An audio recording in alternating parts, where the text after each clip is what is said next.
जय हिंद साथियों, आज की क्लास में देखेंगे रेलवे ग्रुप डी परीक्षा में सबसे ज़्यादा पूछे गए प्रीवियस ईयर में सवालों का संग्रह करेंगे जो आपकी परीक्षा के लिए यह क्लास रामबाण है। साथ ही 17 को सही करके बताना है, 20 प्रश्न आपको सही करना है आज की क्लास में। और हम देखते हैं कि कितने लोगों का सही होता है 20 क्वेश्चन आज की क्लास में। सभी को देखिए ईमानदारी से बताना है, 20 क्वेश्चन का दिया जा रहा है, आप लोग का टारगेट अचीव करना है। तो चलिए बिना समय विलंब किए क्लास स्टार्ट करते हैं। रेलवे ग्रुप डी परीक्षा से पल पल की जानकारी के लिए चैनल को आप सभी साथी सब्सक्राइब कर लीजिएगा और नोटिफिकेशन बेल आइकन को ऑल पे ज़रूर आप लोग सेव कर लेंगे, ताकि रेलवे ग्रुप डी से जितना भी जानकारी आता है ना, सबसे पहले हम आपको साथी वीडियो बना करके जानकारी आप तक पहुँचाते रहेंगे। ठीक है, तो देखिए पहला सवाल आपकी स्क्रीन पर है, आंसर करेंगे कौन सा देश है जो उगते सूरज को भूमि कहलाता है। बताइए कौन सा देश है जो उगते सूरज को भूमि कहलाता है, बताइए कौन सा होगा जी। तो देखिए फ्रेंड्स, आपका जो जापान दिया गया है ना, जापान हो जाएगा इस क्वेश्चन का राइट आंसर। तो यहाँ पे देखिए बी ऑप्शन हो जाएगा राइट आंसर जी। ठीक है, तो चलिए जिनका अगर गलत हुआ है तो इस तरह से गलत करेंगे, जिनका सही हुआ है इस तरह सही करेंगे। सबसे पहले आप एक कॉपी लीजिए, वहाँ पे नंबरिंग कर लीजिए इस तरह से। ठीक है, और जो भी सवाल आपका सही होता है, ठीक है, सही कीजिए, गलत है तो गलत कीजिए। और इस तरह से देखिएगा तो मात्र 20 क्वेश्चन आप लोगों को सही कर देना है। तब देखते हैं कितने लोग यहाँ पे सही होता है। उसके बाद देखेंगे यहाँ पे दूसरा नंबर क्वेश्चन क्या करा है। चलिए याद रखेंगे आप लोग कि दुनिया में सबसे तेज दौड़ने वाला जानवर कौन सा है। दुनिया में सबसे तेज दौड़ने वाला जानवर कौन सा है। और आज की क्लास के अंत में हम लोग साइंस के प्रश्न देखेंगे। ठीक है, अंत में हम लोग साइंस का प्रश्न देखेंगे, जो आपका फिजिक्स हो गया, केमिस्ट्री हो गया, बायोलॉजी हो गया, तो इसका हमने क्लास अंत में रखे हैं। दुनिया में सबसे तेज दौड़ने वाला जो जानवर है ना, याद रखिएगा फ्रेंड्स कौन सा होगा जी। तो ये देखिए चीता हो जाएगा। ठीक है, बी ऑप्शन आप सभी को याद रखना है। चलिए दूसरा नंबर आप सभी कमेंट कीजिए किनका किनका सही हुआ है। उसके बाद देखेंगे 3 नंबर सवाल है कि दुनिया का सबसे हल्का धातु कौन सा है। बताइए, सबसे ज़्यादा परीक्षा में पूछे जाने वाले प्रश्न है। ठीक है, और देखिए आज का जो हम अपने सीरीज लेकर आए हैं ना, इस सीरीज से आप लोगों का पेपर में साथियों 15 प्रश्न तक आपको मिलेंगे। 12 से 15 क्वेश्चन आपको देखने को मिलेंगे पेपर में सवाल। ठीक है, तो दुनिया का सबसे हल्का धातु याद रखिएगा यह कौन सा होगा। चलिए कमेंट कीजिए आप लोग। लिथियम देखिए ए में दिया गया है, तो ए ऑप्शन इस क्वेश्चन का राइट हो जाएगा। ठीक है, ए ऑप्शन इस क्वेश्चन का राइट हो जाएगा जी।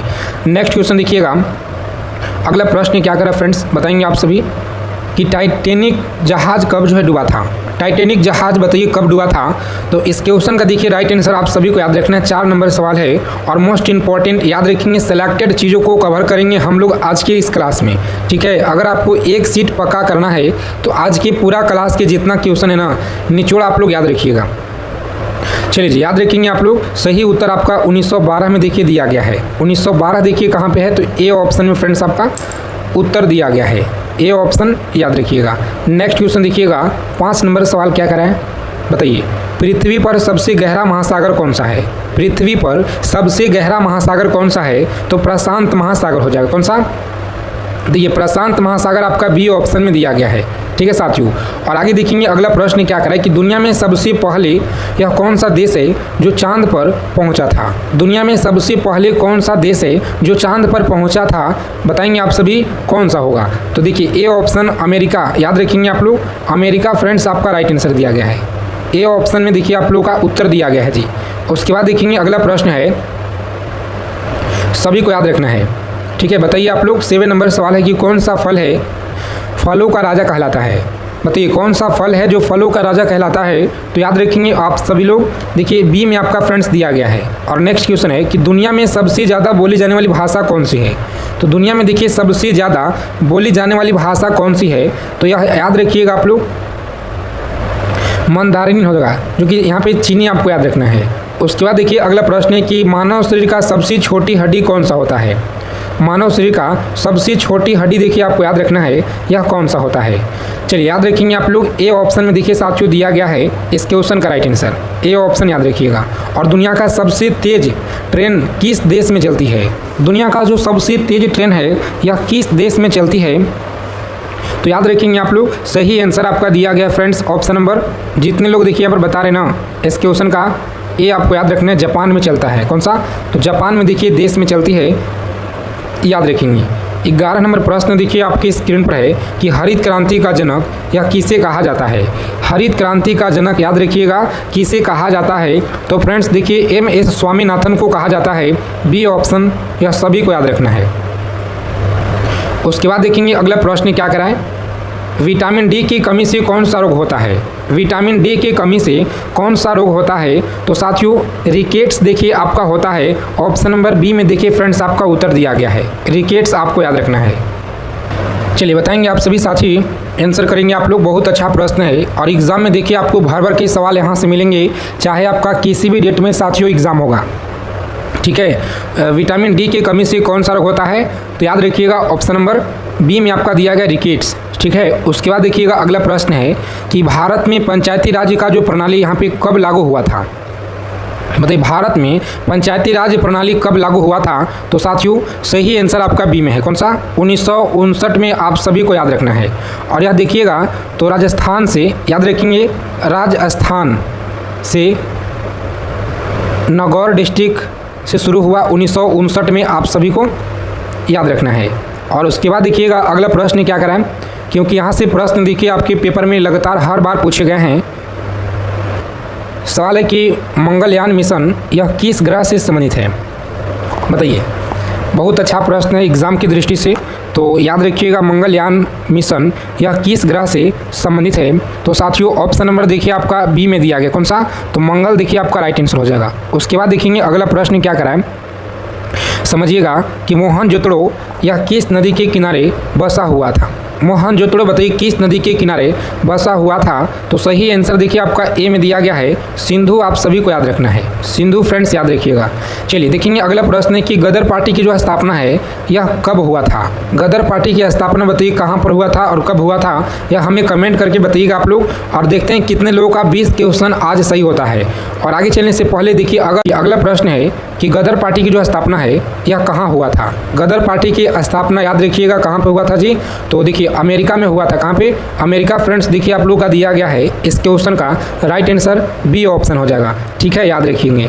उसके बाद देखेंगे अगला प्रश्न है कि विश्व का सबसे बड़ा महाद्वीप बताइए कौन सा है। बताएंगे आप सभी साथी, विश्व का सबसे बड़ा जो महाद्वीप है ना यह कौन सा है।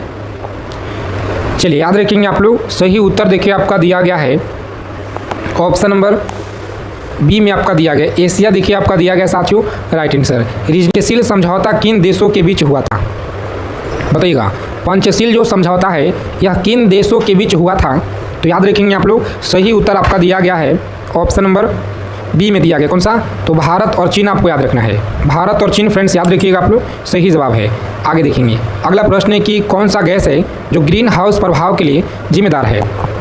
बताएंगे कौन सा गैस है ग्रीन हाउस प्रभाव के लिए जिम्मेदार है। तो देखिए साथियों ऑप्शन नंबर बी में आपका दिया गया है कार्बन डाइऑक्साइड। याद रखिएगा आप लोग, कार्बन डाइऑक्साइड आपको याद रखना है। उसके बाद देखेंगे तो अजंता गुफाएं कहाँ स्थित है। बताइएगा 20 नंबर सवाल है कि अजंता जो गुफाएं हैं यह कहाँ पर है। तो बी ऑप्शन को लॉक करेंगे, परीक्षा में आगे बढ़ेंगे। कहाँ पर है जी, तो महाराष्ट्र में आपको याद रखना है। इस क्वेश्चन का राइट आंसर है जी। आगे देखेंगे भारत का राष्ट्रीय गीत यह कौन सा है। भारत का राष्ट्रीय गीत कौन सा है। तो याद रखेंगे बी ऑप्शन होगा राइट आंसर, कौन सा, तो वंदे मातरम। आप सभी फ्रेंड्स याद रखिएगा। चलिए देखेंगे अगला प्रश्न है। चलिए बताइए कितना सवाल सही हुआ जी। 20 क्वेश्चन पार कर गए हम लोग और 22 नंबर पर आ गए हैं। तो बता दीजिए कि 20 प्रश्न में से कितना क्वेश्चन आप लोग सही किए, बताइए। सभी को आंसर करना है, ईमानदारी से बताइएगा। हड़प्पा सभ्यता कौन किस युग से संबंधित है। चलिए अब यहाँ पे दूसरा टेस्ट आपका शुरू होता है, जो आप सभी का 22 प्रश्न से स्टार्ट होकर के, ठीक है, और देखिए 40 तक चलेगा। 22 से लेकर 40 तक चलेगा, जिसमें आप सभी का देखिए यहाँ पर बताना है कि कितना क्वेश्चन आप लोग सही करेंगे। चलिए 22 से 42 तक कर देते हैं, ठीक है। तो हड़प्पा सभ्यता किस युग से संबंधित है, बताइएगा। हड़प्पा सभ्यता या किस युग से संबंधित है। तो अच्छे से आप लोग याद रखेंगे। यहाँ पे इस क्वेश्चन का देखिए दिया गया है राइट आंसर बी में, कौन सा, कांस्य युग से आप लोग याद रखिएगा फ्रेंड्स। आगे देखेंगे नेक्स्ट क्वेश्चन है कि भारत में सबसे पहली जो रेलगाड़ी है यह कब चली थी। भारत में देखिए सबसे पहले जो रेलगाड़ी है ना 1853 में चला था। मुंबई से थाने के बीच आपको फ्रेंड्स याद रखना है, ठीक है, सभी को याद रखना है। उसके बाद देखिएगा अगला प्रश्न क्या करें कि चिपको आंदोलन यह किससे संबंधित है। चिपको आंदोलन बताइए किससे संबंधित है। बहुत अच्छा प्रश्न है आपके एग्जाम के लिए, याद रखिएगा। बी ऑप्शन में दिया गया है, वनों की रक्षा के लिए याद रखेंगे साथियों, सही जवाब दिया गया है।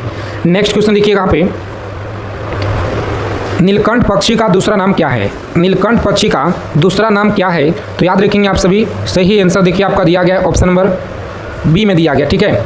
और चलिए जितने साथी क्लास में जुड़ गए हैं सभी साथी सेशन को लाइक कर देंगे दबा के। और चैनल पे जो साथी अगर पहली बार जुड़े हैं तो साथियों परीक्षा से पल पल की जानकारी के लिए चैनल को सब्सक्राइब कर लीजिए और जो नोटिफिकेशन बेल आइकन है ना उसे ऑल पे सेव कर लीजिएगा, ताकि प्रत्येक क्लास की जानकारी और जो आपका परीक्षा से जुड़ी जानकारी है, ठीक है, एडमिट कार्ड जो भी आप लोग का इससे भर्ती से जुड़ी जानकारी होता है ना रेलवे से, हर जानकारी आपको सबसे पहले मिलेगा, सभी प्रतियोगिता परीक्षा की जानकारी, ठीक है। किस ग्रह को लाल ग्रह कहा जाता है? तो याद रखेंगे आप लोग, सही उत्तर आपका बी में दिया गया है, ठीक है फ्रेंड्स। बी ऑप्शन को लॉक करेंगे, मंगल आपको याद रखना है जी। भारत के पहले प्रधानमंत्री कौन थे? भारत के पहले प्रधानमंत्री कौन थे? तो याद रखेंगे आप लोग ऑप्शन नंबर बी में देखिए दिया गया जवाहरलाल नेहरू आपको याद रखना है। चलिए देखेंगे अगला प्रश्न है कि विश्व स्वास्थ्य संगठन का मुख्यालय कहाँ पर है जी? कमेंट करके बताएंगे आप लोग, विश्व स्वास्थ्य संगठन का मुख्यालय कहाँ पर है? तो अच्छे से याद रखेंगे फ्रेंड्स, ऑप्शन नंबर बी में दिया गया, ठीक है, जिनेवा में। आप सभी लोग याद रखिएगा, क्लास को अंत तक देखेंगे बिना स्किप किए हुए। अगर आपको इस बार सिलेक्शन लेना है, एक सीट अगर पक्का करना है, तो आज की क्लास में जितना क्वेश्चन कराएंगे निचोड़ आप लोग सभी क्वेश्चनों को याद कर लीजिएगा। ताजमहल किसने बनवाया था? बताइए, ताजमहल यह किसने बनवाया था? तो साथियों ऑप्शन नंबर देखिए बी में दिया गया है, ठीक है, बी में आप लोग याद रखेंगे, शाहजहां के द्वारा आपको याद रखना है। हीराकुंड बांध किस नदी में स्थित है? बताइएगा, हीराकुंड जो बांध है ना यह किस राज्य में है? तो याद रखेंगे ए, उड़ीसा में आपको याद रखना है जी। उड़ीसा में देखिए साथियों याद रखेंगे, ए ऑप्शन आपका राइट आंसर हो जाएगा। और पृथ्वी का सबसे ठंडा स्थान कौन सा होगा?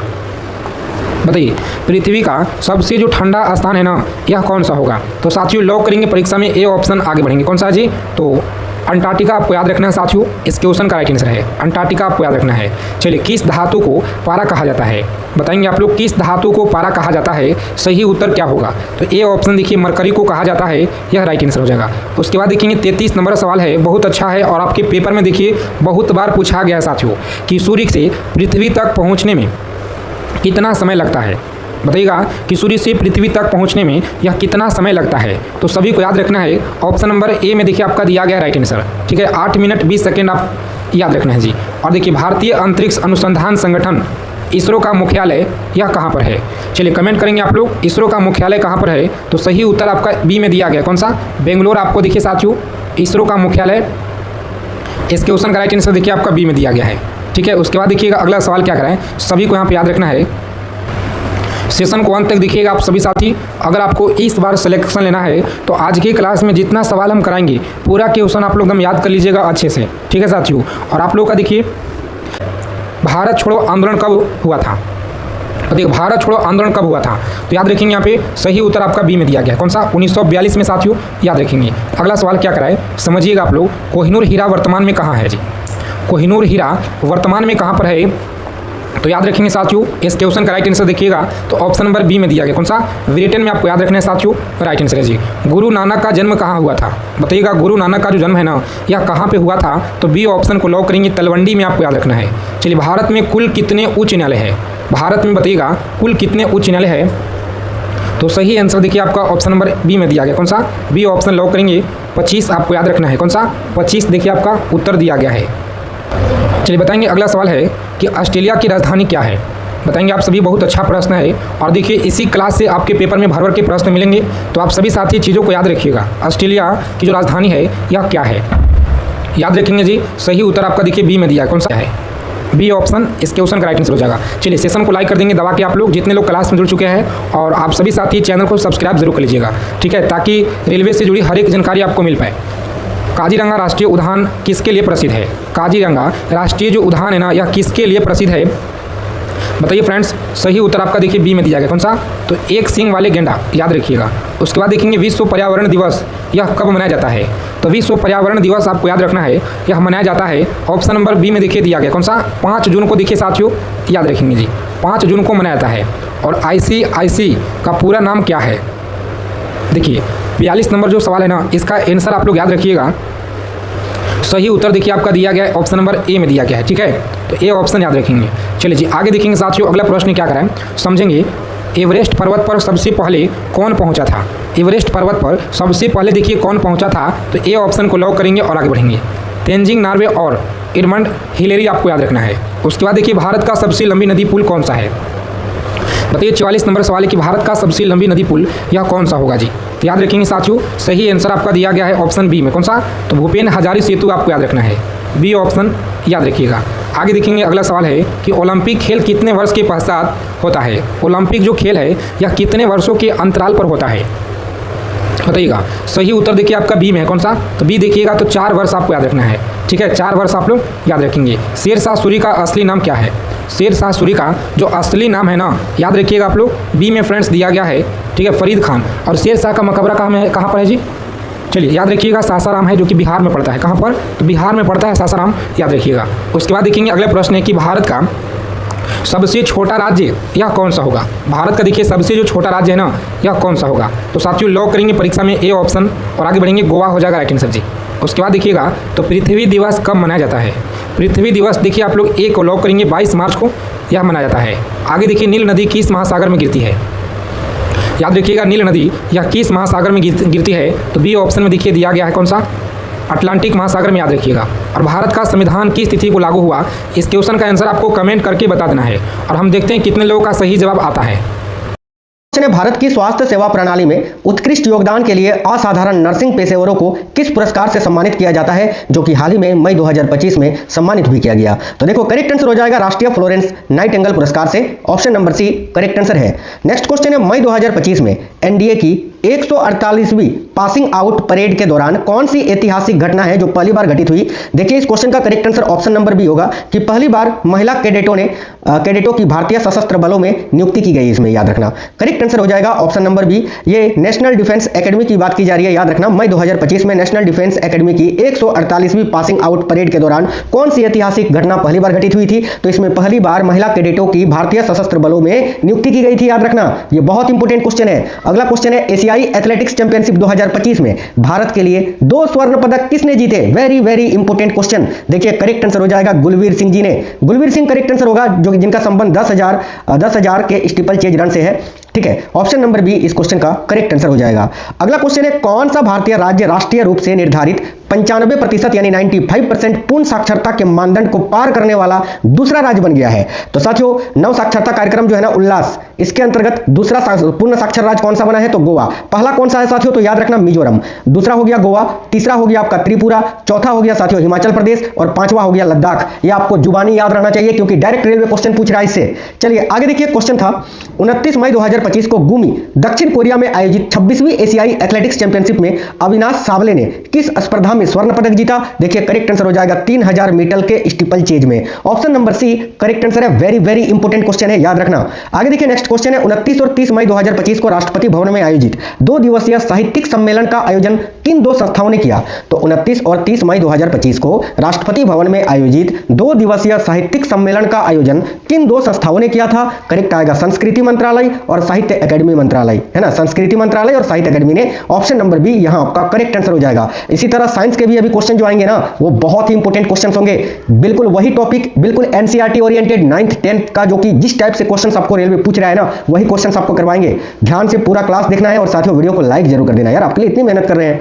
देखो क्वेश्चन है, एशियाई एथलेटिक्स चैंपियनशिप 2025 कहां पर आयोजित की गई थी। तो दक्षिण कोरिया के गुमी में, याद रखेंगे बहुत इंपॉर्टेंट क्वेश्चन है, दक्षिण कोरिया के गुमी में।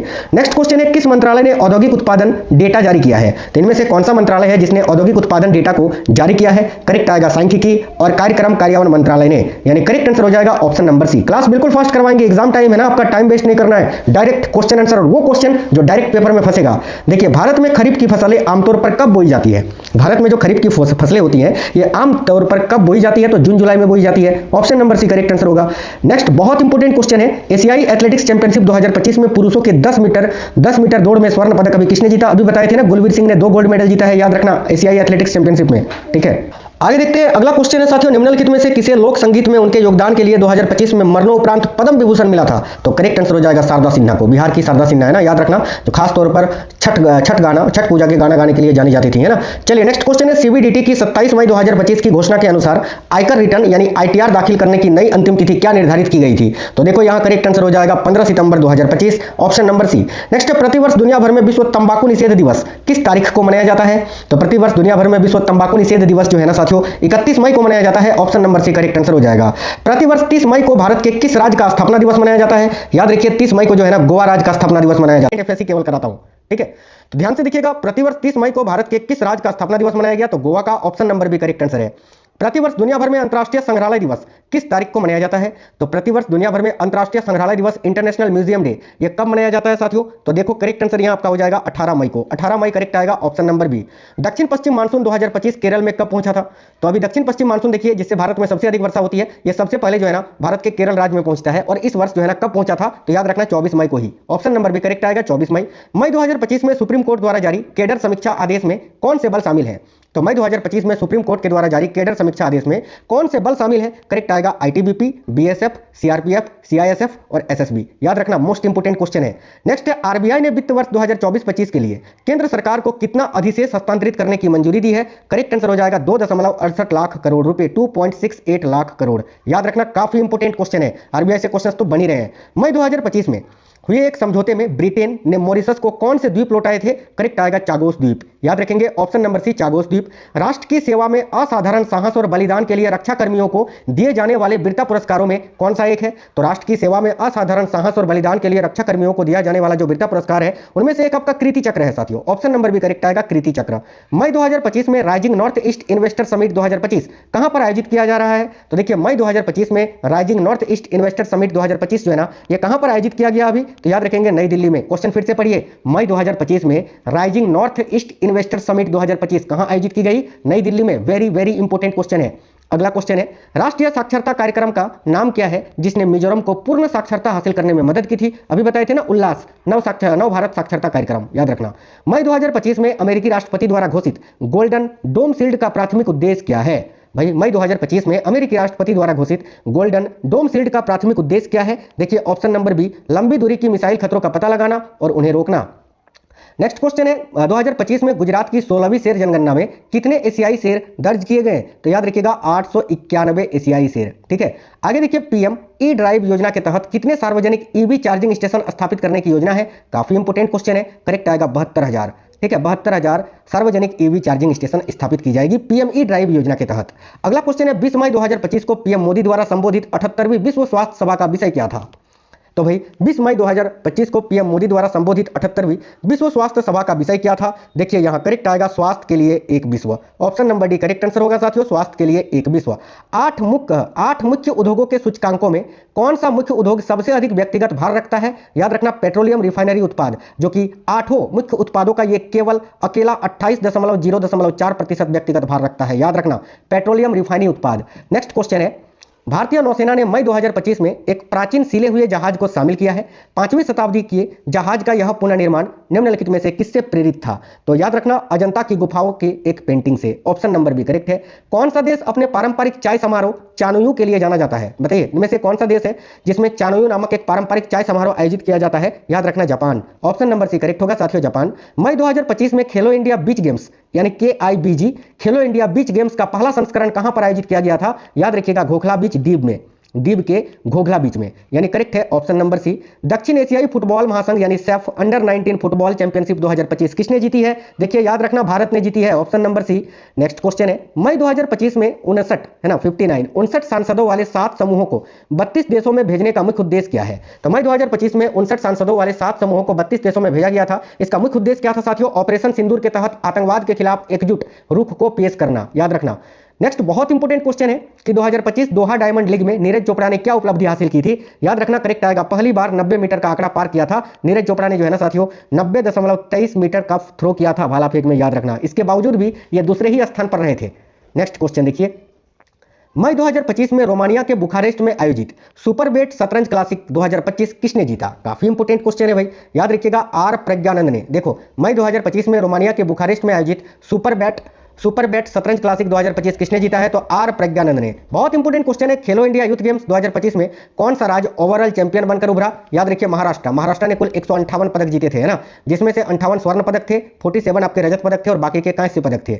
देखिए, बहुत ही इंपॉर्टेंट क्वेश्चन है कि सरकार ने मई 2025 में तुर्की की ground handling firm Celebi airport services India private limited की सुरक्षा मंजूरी को क्यों रद्द कर दिया था? क्योंकि देखिए, ऑपरेशन सिंदूर के तहत तुर्की ने जो पाकिस्तान का समर्थन किया था ना, इसी कारण। ऑप्शन नंबर ए करेक्ट होगा, ऑपरेशन सिंदूर के दौरान पाकिस्तान को तुर्की का समर्थन।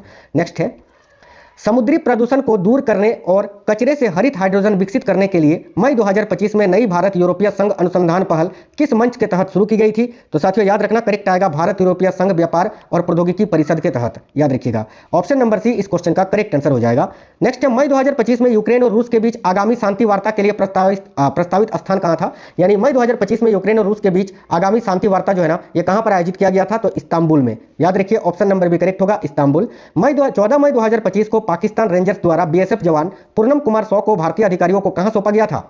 तो देखिए करेक्ट आएगा अटारी संयुक्त चेक पोस्ट पर। ऑप्शन नंबर सी करेक्ट आएगा। मई 2025 में भारत के 52वें मुख्य न्यायाधीश के रूप में किसे नियुक्त किया गया था? याद रखिएगा, करेक्ट आंसर होगा जस्टिस बी.आर. गवई यानी न्यायमूर्ति भूषण रामकृष्ण गवई जी को। और अभी 53वें मुख्य न्यायाधीश कौन बने हैं? तो न्यायमूर्ति सूर्यकांत शर्मा जी, ये भी आपको याद रखना है। नेक्स्ट है, मई 2025 में संघ लोक सेवा आयोग यानी यूपीएससी के नए अध्यक्ष के रूप में किसे नियुक्त किया गया है? देखो करेक्ट आंसर हो जाएगा डॉक्टर अजय कुमार जी को। करेक्ट है साथियों, ऑप्शन नंबर बी, जिन्होंने प्रीति सूदन जी का जगह लिया है। आगे देखिए, अगला क्वेश्चन है, मई 2025 में कनाडा के विदेश मंत्री के रूप में किसे नियुक्त किया गया? तो भाई मई 2025 में कनाडा के विदेश मंत्री के रूप में अनीता आनंद जी को नियुक्त किया गया है। ऑप्शन नंबर डी करेक्ट होगा साथियों, अनीता आनंद। नेक्स्ट है, 2025 में सीबीएसई कक्षा 12 की परीक्षा में कुल उत्तीर्ण प्रतिशत क्या रही थी? तो करेक्ट है 89.40%, यानी करेक्ट आएगा ऑप्शन नंबर सी। आगे देखिएगा, अगला है, 3 नैनोमीटर चिप डिजाइन पर काम करने वाले भारत के पहले डिजाइन केंद्रों का उद्घाटन कहां किया गया है? यह काफी इंपोर्टेंट क्वेश्चन है। देखिए, 3 नैनोमीटर चिप डिजाइन पर काम करने वाले भारत के पहले डिजाइन केंद्रों का उद्घाटन नोएडा और बेंगलुरु में किया गया है साथियों। करेक्ट आएगा ऑप्शन नंबर सी, नोएडा और बेंगलुरु। याद रखिएगा। नेक्स्ट है, विराट कोहली से अधिक टेस्ट रन बनाने वाले केवल 3 भारतीय क्रिकेटर कौन है? तो भाई देखिए, सचिन तेंदुलकर, राहुल द्रविड़ और सुनील गावस्कर। याद रखना। नेक्स्ट क्वेश्चन है, 12 मई 2025 को भारत और पाकिस्तान के बीच सैन्य संचालन महानिदेशक यानी डीजीएमओ स्तर की वार्ता का मुख्य फोकस क्या था? याद रखिए, करेक्ट है युद्ध विराम बनाए रखना और आक्रामक कार्रवाइयों से बचना। नेक्स्ट है, मई 2025 में मिस वर्ल्ड 2025 प्रतियोगिता कहां पर आयोजित की गई थी? तो ये तेलंगाना के हैदराबाद में आयोजित की गई थी और ओपाल सुचाता चुआंगसिरी जो है ये 72वीं मिस वर्ल्ड बनी थी, जो कि थाईलैंड की थी। याद रखना। मई 2025 में कोलंबो में आयोजित त्रिकोणीय महिला वनडे सीरीज 2025 का फाइनल किसने जीता है? भाई करेक्ट होगा साथियों, भारत ने। याद रखना। नेक्स्ट है, राष्ट्रीय प्रौद्योगिकी दिवस जो कि प्रत्येक वर्ष 11 मई को मनाया जाता है। आपको बताना है कि भारतीय इतिहास की किस प्रमुख घटना की ये याद दिलाता है? करेक्ट है, पोखरण 2 का सफल परमाणु परीक्षण की याद दिलाता है। याद रखना। आमतौर पर किस भारतीय राज्य में मानसून की पहली बारिश होती है? तो मानसून की जो पहली बारिश होती है वो केरल में होती है साथियों। ऑप्शन नंबर सी करेक्ट होगा, केरल। मई 2025 को आयोजित राष्ट्रव्यापी नागरिक सुरक्षा मॉक ड्रिल का कोड नेम क्या था? भाई जो मॉक ड्रिल कराया गया था उसका नाम क्या था? ऑपरेशन अभ्यास। याद रखेंगे, ऑप्शन नंबर बी आपका करेक्ट आंसर हो जाएगा साथियों। नेक्स्ट क्वेश्चन है साथियों, देखिएगा, ऊर्जा का 10% का नियम देने वाला वैज्ञानिक कौन था? जैसे कि घास को टिड्डा खाता है, टिड्डा को कोई और, फिर उसको कोई और, तो जैसे ही एक पोषक स्तर से दूसरे पोषक स्तर तक ऊर्जा ट्रांसफर होती है ना, तो प्रत्येक का 10% ट्रांसफर होता है। ठीक है, तो यह नियम किसने दिया था? वेरी वेरी इंपॉर्टेंट क्वेश्चन है, याद रखना, लिंडमैन ने। लिंडमैन, ऑप्शन नंबर बी इस क्वेश्चन का करेक्ट आंसर हो जाएगा। साइंस के वही क्वेश्चन करवा रहे हैं जिन जिन टॉपिक से पेपर में क्वेश्चन बन रहे हैं, सारे question NCERT oriented direct paper में क्वेश्चन देखने को मिलेंगे। ध्यान से देखिएगा। निम्न में से कौन सा पदार्थ है जो जैव निम्नीकरणीय है? बताइए, इनमें से कौन सा पदार्थ है जो जैव निम्नीकरणीय है साथियों, यानी बायोडिग्रेडेबल है? तो देखिए यहां आपका करेक्ट आंसर हो जाएगा साथियों, ऊन। बाकी कांच की बोतल, प्लास्टिक का कप, एल्युमिनियम फाइल, ये सभी जो है ना क्या है भाई? तो ये नॉन बायोडिग्रेडेबल है, लेकिन ऊन जो है बायोडिग्रेडेबल है। तो यहां आपका करेक्ट आंसर हो जाएगा ऑप्शन नंबर सी, ऊन।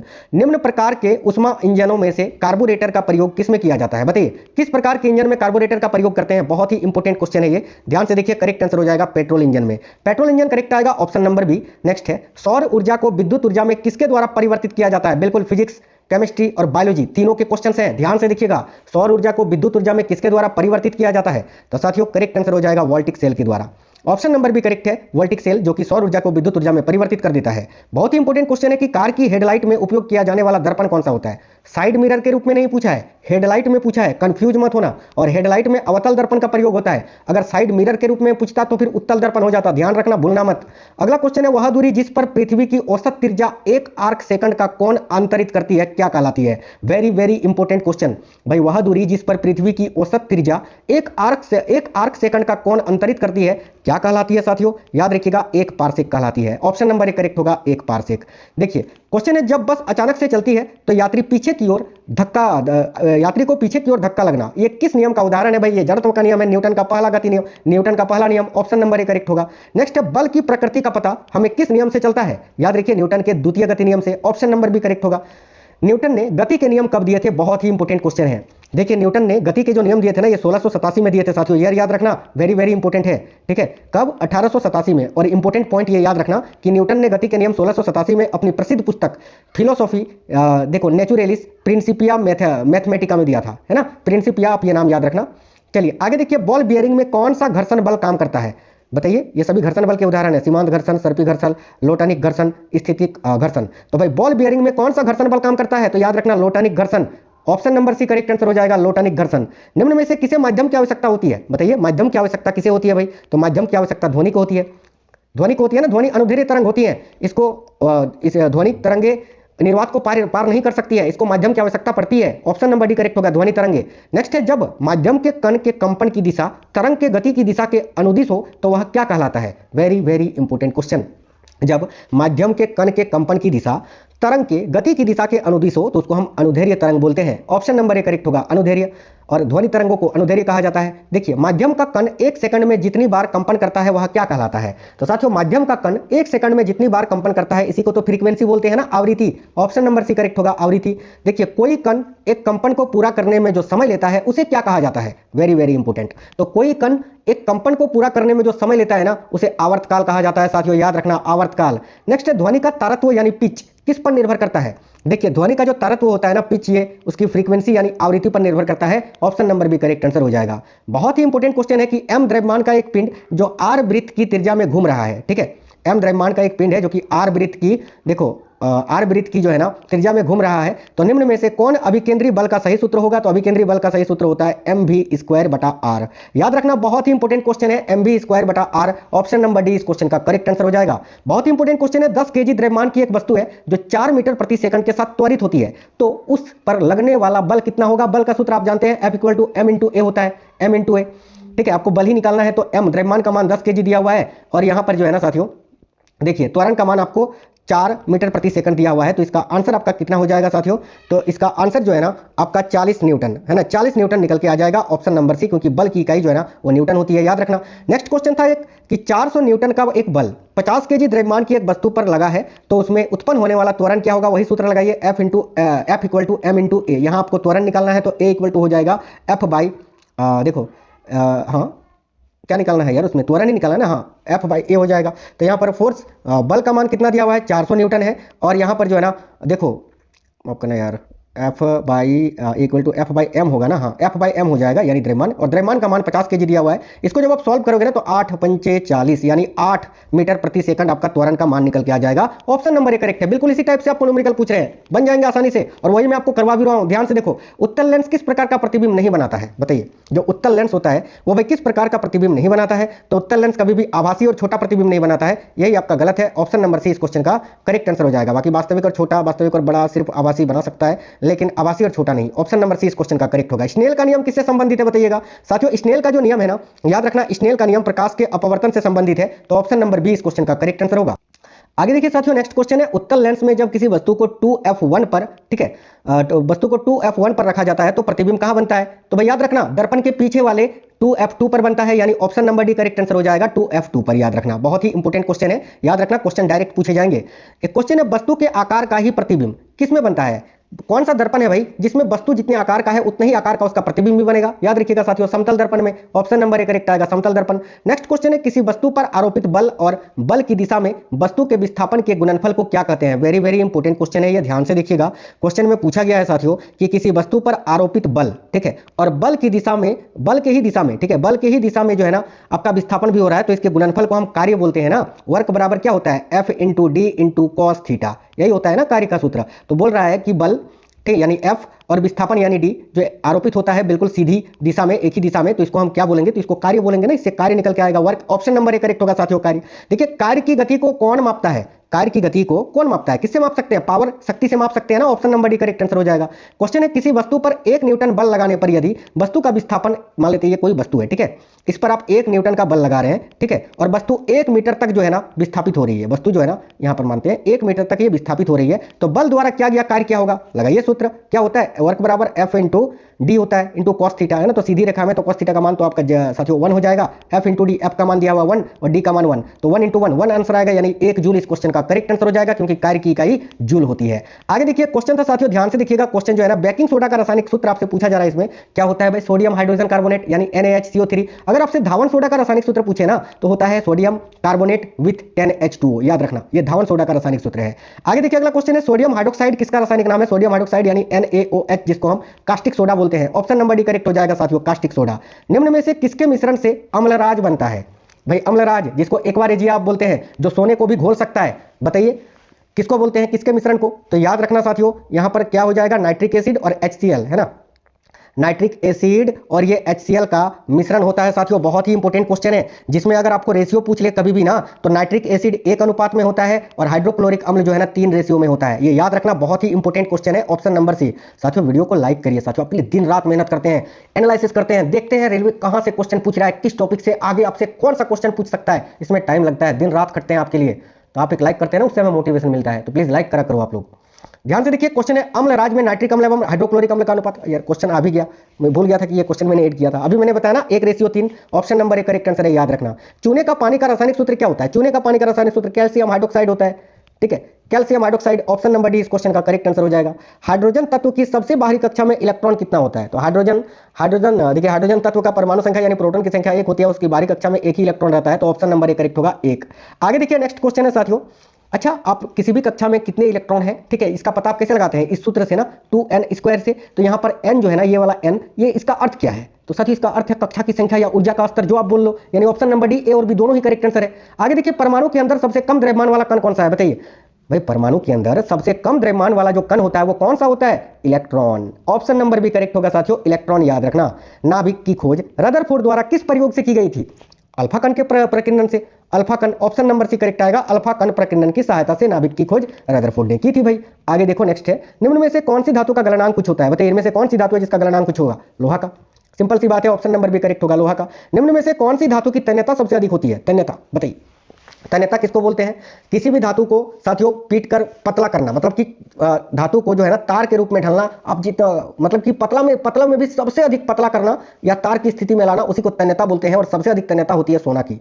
धातुओं को पीट कर पत्थर बनाना, पतला करना, ये किसका गुणधर्म है, किसका उदाहरण है? तो याद रखना, आघात वर्ध्यता का, ठीक है। चलिए नेक्स्ट क्वेश्चन देखिए, क्वेश्चन है धातु ऑक्साइड की प्रवृत्ति कैसी होती है?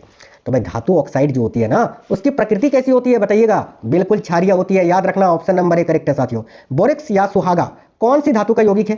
साथियों बोरेक्स का सूत्र पता है ना आपको क्या होता है? बहुत इंपॉर्टेंट है। बोरेक्स का सूत्र होता है Na2, ठीक है, B4O7 विथ 10H2O।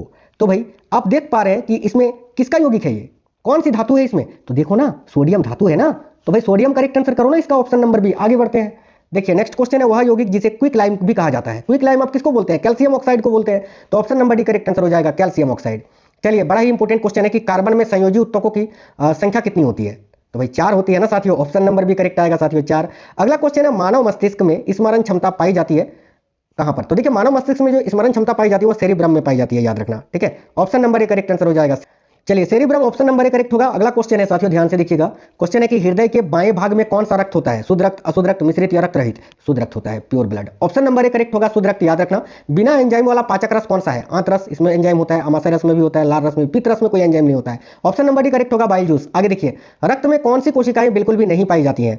तो भाई श्वेत रक्त कोशिकाएं, लाल रक्त कोशिकाएं, उपकला कोशिका नहीं पाया जाता रक्त में ना, हाँ, बी लसिका कोशिका तो पाया जाता है ये, बी सी नहीं पाया जाता, उपकला कोशिका नहीं पाया जाता रक्त में। ऑप्शन नंबर सी इस क्वेश्चन का करेक्ट आंसर होगा, क्योंकि रक्त में जो कोशिका पाई जाती है या टिश्यू पाई जाती है वो तो संयोजी उत्तक होता है, कनेक्टिव टिश्यू होता है। अगला क्वेश्चन देखिए, ग्लूकोज का ग्लाइकोजन में परिवर्तन कहां होता है? तो साथियों ग्लूकोज का ग्लाइकोजन में परिवर्तन कहां पर होता है? यकृत में। याद रखना, ग्लूकोज का सूत्र भी याद रखिए, बहुत इंपॉर्टेंट है। ग्लूकोज का सूत्र होता है C6H12O6, ठीक है। चलिए नेक्स्ट क्वेश्चन देखिए, इनमें से कौन सा सहजीवी नाइट्रोजन यौगिकीकरण जीवाणु है? तो इनमें से कौन सा सहजीवी नाइट्रोजन यौगिकीकरण जीवाणु है? तो rhizobium. Option number D correct answer हो जाएगा साथियों, राइजोबियम। जीवों में आनुवांशिक लक्षण संतान में ले जाए जाते हैं किसके द्वारा? तो जीवों में जो आनुवांशिक लक्षण होते हैं ना, वो संतान में ले जाए जाते हैं साथियों, क्रोमोसोम के द्वारा। ऑप्शन नंबर सी करेक्ट है, गुणसूत्र के द्वारा। नेक्स्ट है, मेंडल ने किस पौधे पर संकरण किया था? किस पौधे पर क्रॉस कराया था मेंडल ने? भाई गार्डन पी यानी मटर के पौधे पर। आप यहाँ मटर ढूंढोगे, मटर ऑप्शन में नहीं है, मटर का ही तो साइंटिफिक नेम होता है गार्डन पी। अब अगर इतना तो आपको पता ही होना चाहिए। याद रखना गार्डन पी यानी मटर। नेक्स्ट क्वेश्चन है कोशिका का सबसे पहले पता किसने और कब लगाया था? तो कोशिका की खोज रॉबर्ट हुक ने की थी। कब की थी? 1665 में की थी। Option number D correct answer हो जाएगा। चलिए आगे देखिए, नेक्स्ट है ग्लूकोज का रासायनिक सूत्र। अभी मैंने बताया था ना, देखो ग्लूकोज का रासायनिक सूत्र होता है C6H12O6। Option number C. अब एक क्वेश्चन आपके लिए तो बनता है ना, चलिए इसका आंसर कमेंट बॉक्स में बताइए। हालांकि कितनी बार मैंने ये क्वेश्चन आपको पढ़ा रखा है यार, दिमाग खराब कर दिया हो गया मेरा ये क्वेश्चन आपको पढ़ा के। तो इसका आंसर जो है ना आप कमेंट बॉक्स में बताइए कि किस कोशिका अंग से लाइसोसोम बनता है। मैं इतना आपको बता देता हूं कि लाइसोसोम को कोशिका की आत्महत्या की थैली कहा जाता है। लाइसोसोम की अगर बात करें तो इसको कोशिका की पाचन थैली भी कहा जाता है। लाइसोसोम की खोज 1955 में हुई थी और क्रिश्चियन डी डुबे ने जो है ना इसकी खोज की थी। लेकिन मैं ये नहीं बताऊंगा कि किस कोशिकांग अंग से लाइसोसोम बनता है, ये आप बताओगे। कमेंट बॉक्स में इसका आंसर बताएंगे। साथ ही में आप बताना ये क्वेश्चन क्लास आपको कैसा लगा है, और ये भी बताना कि आपका एग्जाम